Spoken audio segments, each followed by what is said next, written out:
and we are up and running. It is the 24th of January in the year 2019.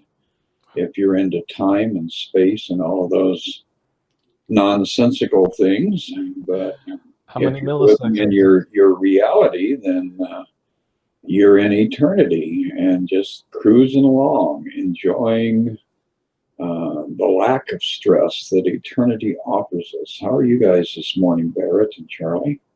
Doing well, doing well. Very well, thank you. Looking out at a wintry wonderland here with all the beautiful snow resting on the crabapple tree and the roof of the house across from me. So yeah, it's pretty gorgeous actually. I love winter. I'm one of those people. You know, a lot of people are like, oh, more snow. I hate that. I'm like, it's so gorgeous. It can be, but in Chicago, it has its darker side too, though. So when it gets all mucked up and you get all the uh, salt and everything else mixed in with it, and the dirt and the grime, it goes from pristine and beautiful to like ick. So, and that happens pretty fast, although it will be suspended for the next 3 or 4 days in whatever condition it is in, because everything is going to turn into a block of ice. We have got some real cold weather on the horizon. Well, sometimes when it gets cold, that's an opportunity for us to find the warmth within. So I've been learning my German words since I'm moving to Germany in a few weeks here, and you know, the German word for warm is warm, so it's spelled exactly the same, just pronounced a little differently. So.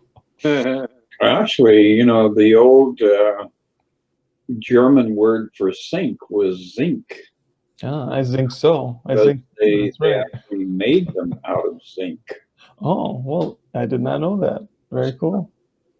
Yes, I know a few things in German. I've had some interesting exposure to some German friends, but it is always a process of learning new information so that we can reach that pivotal point where we start getting rid of all the information that we've learned.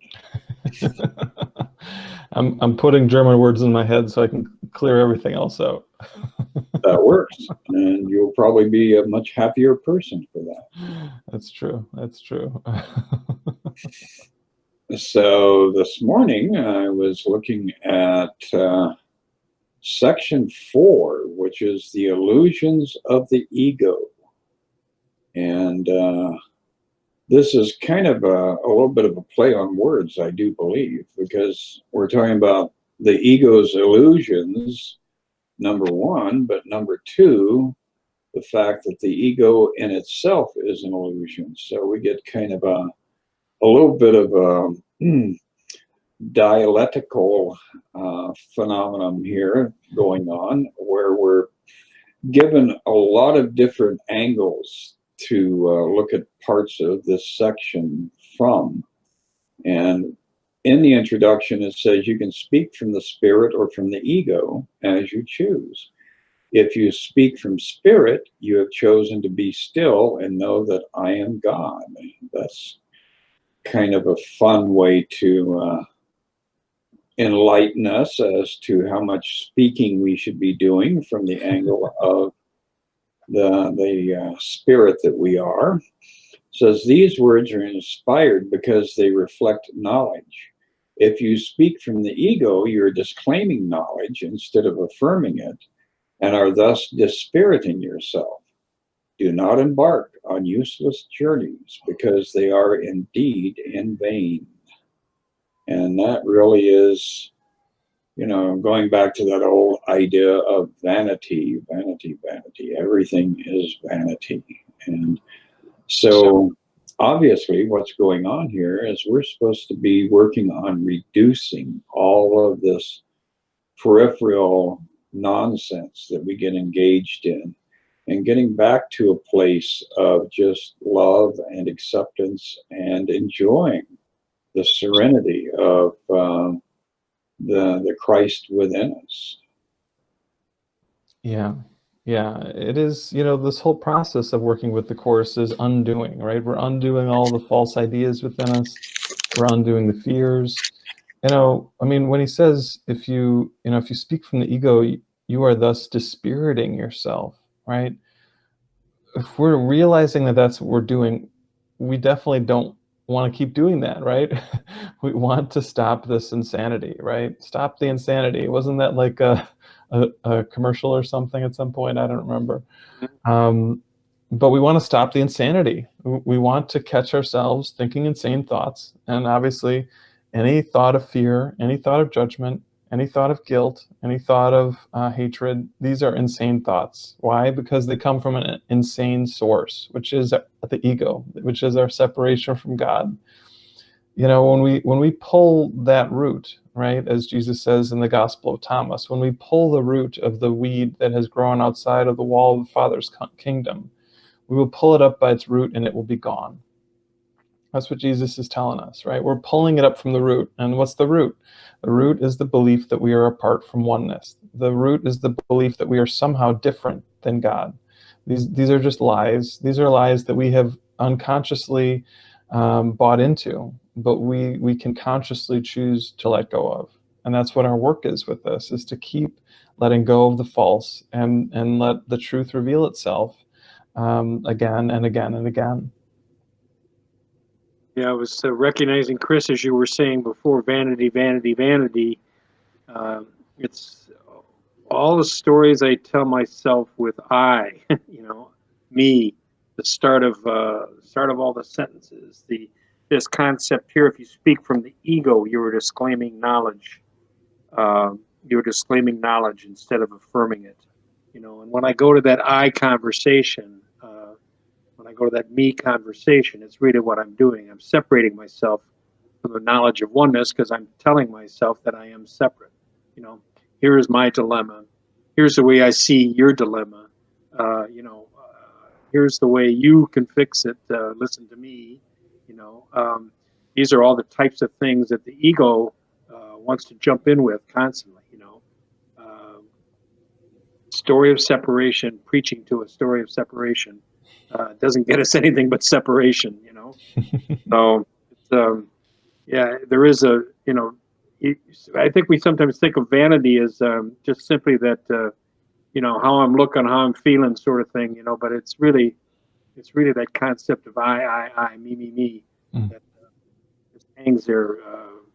It's so present in our lives. It's just it's like you were saying, Bear, too. It's the lesson, isn't it, too, to start to catch ourselves doing that over and over and over again. Yeah. And it's ultimately that journey, that return to the idea of death over and over again.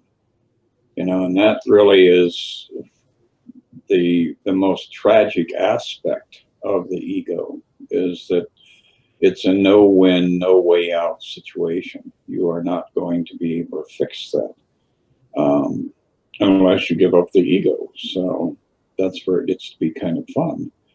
As it goes on to say here, the journey to the cross should be the last useless journey.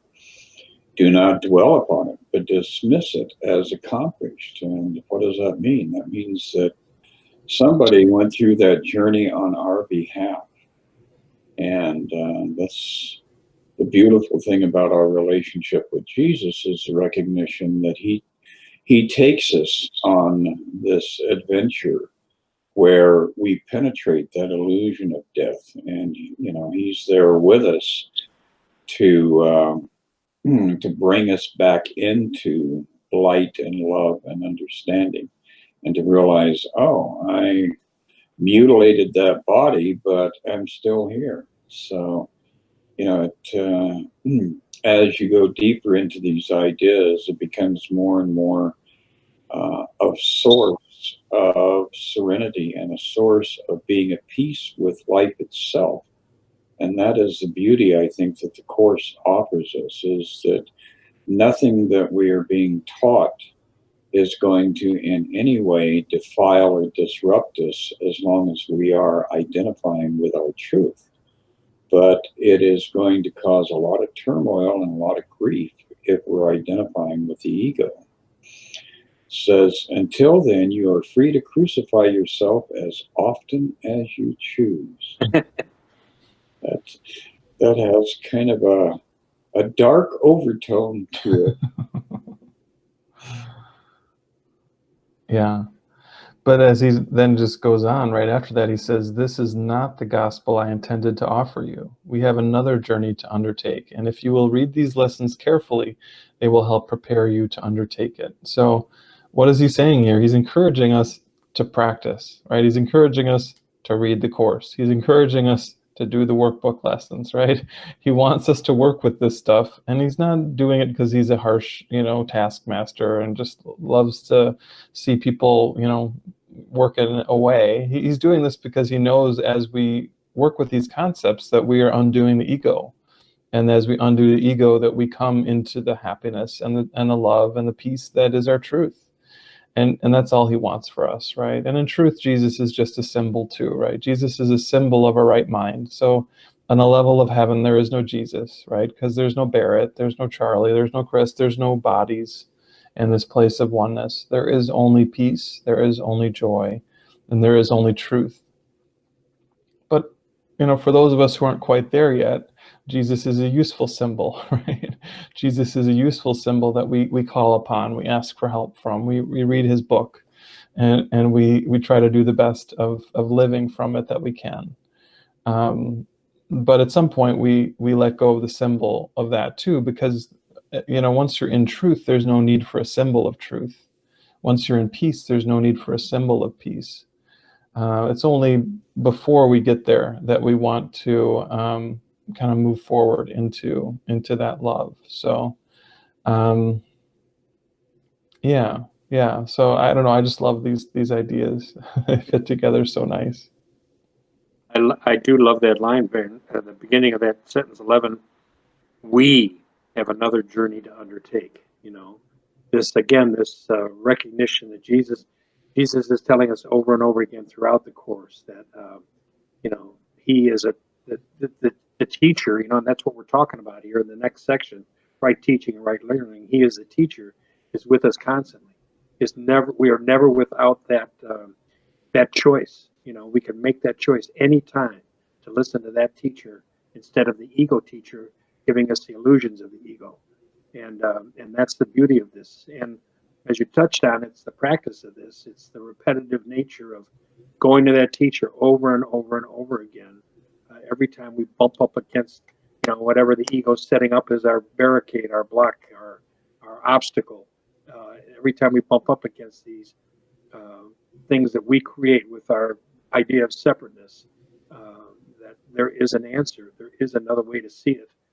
In fact, as Chris touched on right at the very beginning, this obstacle doesn't exist, this ego thought. There's a wonderful line a little further along here, and the next section is called Right Teaching and Right Learning, and down in the second paragraph, it says, the ego is a contradiction. Yourself and God's self are in opposition, and the two selves are spelled differently. One is with a small s, right?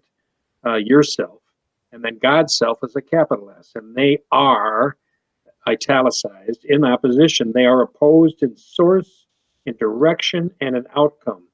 They are fundamentally irreconcilable because spirit cannot perceive and the ego cannot know. They are not in communication and can never be in communication. Nevertheless, the ego can learn, even though its maker can be misguided. He cannot, however, make the totally lifeless out of the life given. So we have this decision maker, right? Jesus is telling us we can continue buying into this belief system, the ego, and keep learning that. In the long run, we're going to learn it's never going to satisfy us. But until we get to that point where we say this isn't working, there's got to be another way. We go back to the decision maker in our mind and say, help me see this differently. We're really going to the other teacher that Jesus is talking about here.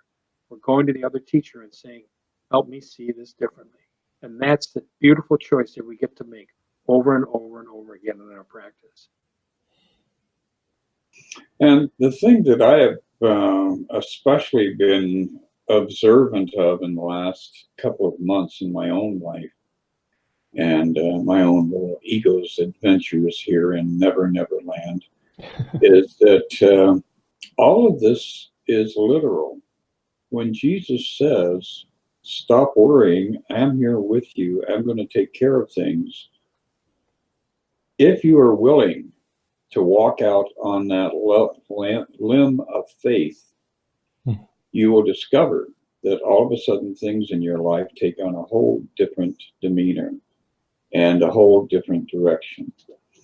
And it's quite fascinating to me how I can look back and review my life and realize where over and over again I would try to resolve things on my own, and either they got worse or they just went into a dead zone and nothing happened. And as I have started to lean heavily on the input from Jesus and the Holy Spirit, all of a sudden I have stopped being concerned about things. I don't really worry about things. I don't feel a panic. I don't feel any need to, dash here or dash there, because everything is being managed. And the only secret around all of this is that you have to believe. You have to relax and you have to let go and trust. Because every time you respond to the appearance of fear or terror, all of the different machinations that the ego presents us with, you end up compounding the problem, making things worse, and just in general, making yourself miserable. So if you go beyond just reading the words and doing the exercises, if you're willing to release and let go of the edge of the pool and just learn how to float, you will be taken care of. You will be surrounded by a force that is in absolute total control of all space, time, and phenomena. So that really is the most important thing that you have to do in regards to working with A Course in Miracles. You have to trust, and you have to be willing to confront the ego when it does rear its ugly head. Yeah, and it sometimes it heads up its ugly rear too. So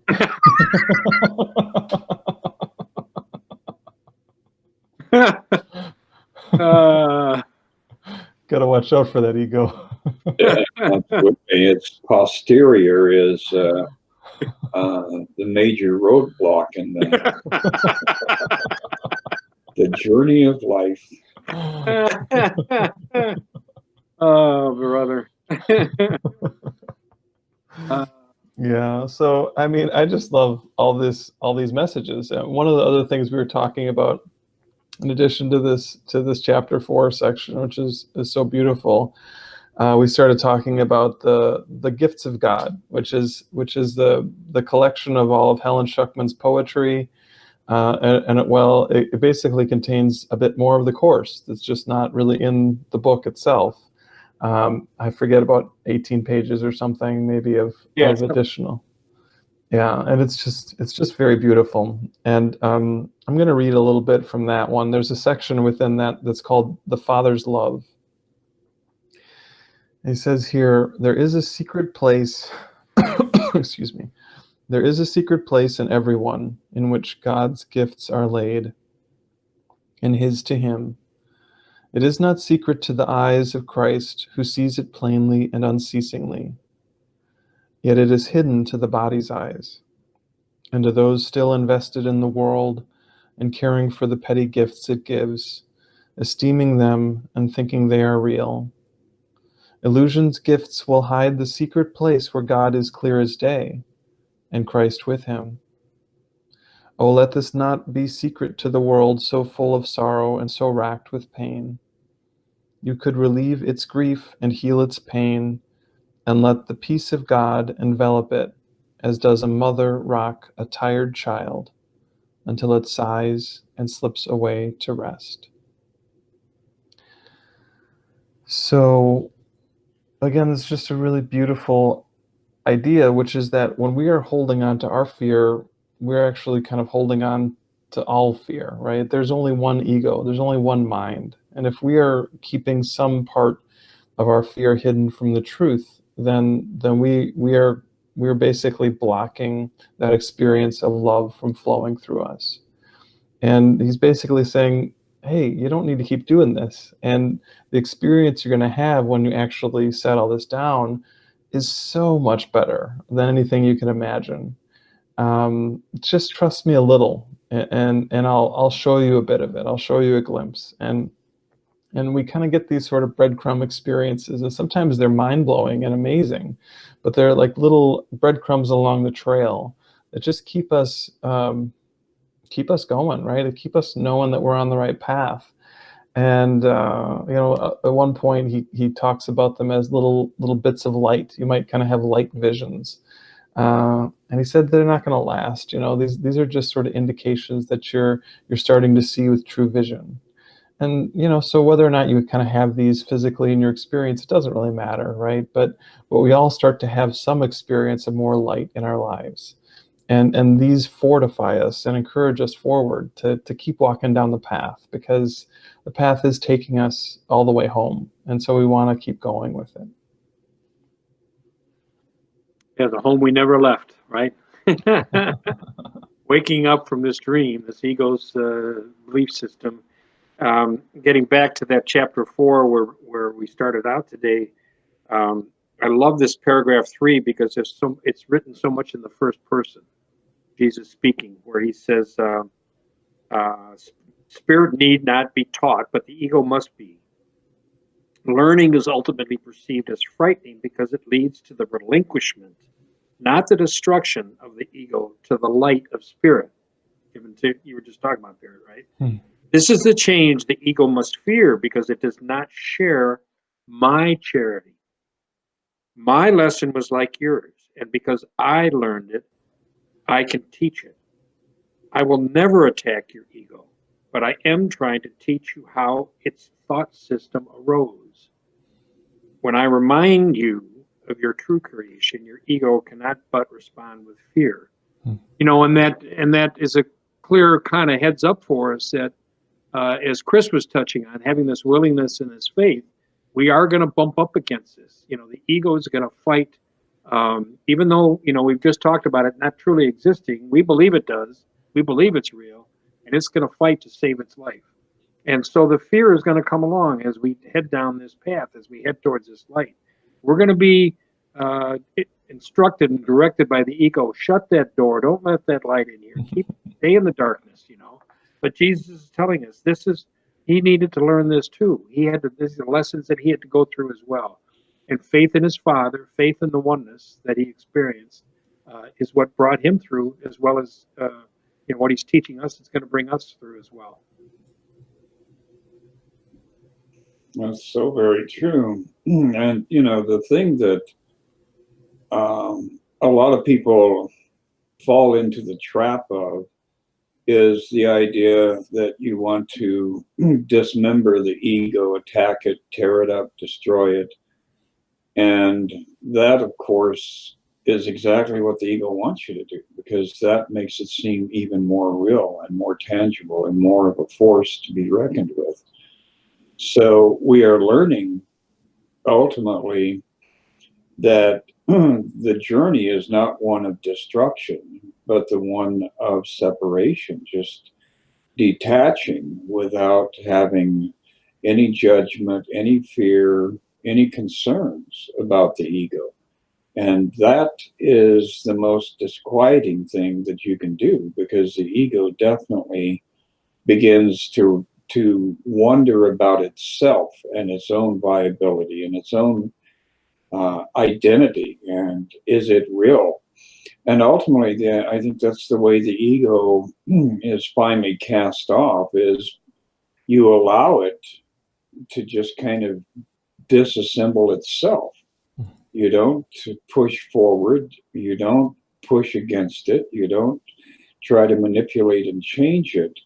You just see it for what it is and step away from it. And that's a thing that no other discipline that I know of teaches with such lucidity. Course in Miracles gives you a lot of imagery around this idea of just floating away from the ego rather than trying to subdue it and destroy it. Yeah, right. I mean, the truth needs no defense, right? And Jesus talks about the ego and attack and defense are really two sides of the same thing. They're really kind of like the different sides of a two-edged sword. That when we defend ourselves, we are attacking, and when we attack someone, we are defending. And they sort of just reinforce themselves over and over again. But again, heaven is heaven is heaven. Oneness is oneness is oneness. It doesn't need defense. It doesn't need to be proven. It just needs to, we need to let go of our resistance to it so that we can actually allow the experience of it to be our experience. And that's where we're all going. So it is really a beautiful homecoming. Again, a homecoming that we never left, as Charlie said, right? We're being welcomed and embraced by God's gentle arms. But we never actually left that embrace, right? We just had this idea that we did. And the good news is that nothing really ever happened. And we're still home in that warm embrace. And it's just a matter of us letting go of the false ideas that are telling us that we're not there, right? And as we keep letting those go more and more, we just feel how things really are. We just open ourselves up to what's always been true. And that just happens more and more and more. So again, if someone's out there and they've been working with this for a while and they're feeling you're feeling kind of, I don't know, like you're struggling or it's hard, my encouragement, if you can anyway, is to keep going. Keep going with it. Keep going through what you're going through, because the light is going to reemerge. The love is going to be felt, and probably more deeply than you've ever felt it. So just know that sometimes the journey can be a bit of a slog, but those slogs are always temporary, that eventually we always get through them and we come back into that joy, because that is what we are. So stick with it if you can. Again, if this gets to be way too much at some point and you want to set it down, that's okay too, right? There's no judgment here. There's no judgment at all. So just do your best with it, and that's all anyone can ever be asked to do. Yeah, and the great reminder for me always, when I hit those moments of insecurity and doubt, is to go back to what I said initially. This remembrance that Jesus is talking about here, that He is always with us. And that concept. I mean, He's got a great line in the Course. He said, if you knew who walked beside you, you would never fear. And that can be the case for us. And turning to that aid, that assistance, that teacher, that guide, that love, it's always present. That the memory of God is inside all of us, and we need to just have, as Chris was talking about, have the willingness to accept that and the faith to turn towards it over and over and over again. And as you're saying, Barrett, the light will just keep shining through, and it will get brighter and brighter, because that's in truth all there is. The rest of this is, as we started talking about today, the illusions of the ego, is just that. It's just a dream. It's just an illusion. It's not real. And the recognition of the atonement is that, this dream never took place. Well, that's very reassuring, Charlie, because we've got a brutal weekend of cold weather that's about to not take place. And I think that I'm going to hold to that truth. I'll tell myself over and over again, this is not real. This is merely a figment of my imagination. Yeah. Hypothermia is an illusion. Like Jack Nicholson in that final scene from The Shining. Oh man. So it was really wonderful catching up with you guys this morning and having a discussion. Do we have anything going on, Barrett, that you need to Yeah, share? I guess, as far as events coming up, we have one more good news before I jet off to Germany. So that's coming up on Groundhog's Day, February 2nd, with Charlie, both online and in Have we done person. this before? I think so. This seems oddly familiar. And I also just wanted to mention that all three of us are practitioners. We're all healers. We all have different modalities and techniques that we work with. But if anyone out there is just needing some help, reach out. Reach out. We're all out there. You can find us online and just kind of Google us. Or I can give you my website is simply my name, barretthedin.com. So you can check that out. And I don't know if you guys want to share any ways people can get a hold of you, but I just felt the call to mention that too. Yeah. And thank you, Chris, for bringing that up, because I do want to just mention that Barrett and I did a retreat last spring in Sedona, Arizona, and it's a retreat on healing, as taught by A Course in Miracles. And I'm going to redo it again this spring. Barrett will be having sausage and knockwurst in Germany, but so at the end of April, the 25th through the 28th in Sedona, Arizona at Angel Valley, we will be holding this program again. I'm going to do it with a friend of mine, Elizabeth Long, and our yoga instructor who came with us last year, Claudia, is going to be with us again. If anybody would like information, please reach out to me at 847-624-1788. That's my cell. And I'd be happy to send information on to you about this retreat. We had an absolutely incredible time last year. Yeah, it was really a beautiful experience for everybody that came last year. So with Holy Spirit's guidance and blessing, that'll be taking place again. Thank you. It's going to be amazing. So anyone who is on the fence, definitely reach out to Charlie. You're going to have an amazing time. It's going to be wonderful. And as far as my own activities, the site to look for is themiraclewithin.org, and we've got all kinds of stuff there to review and contact information. So you have access to all three of us. Now it's up to you. Awesome. Beautiful time together, guys. You guys thank you very much, guys. Thank you. Stay warm. Yeah. See you in a week. Bye. All right. Bye-bye.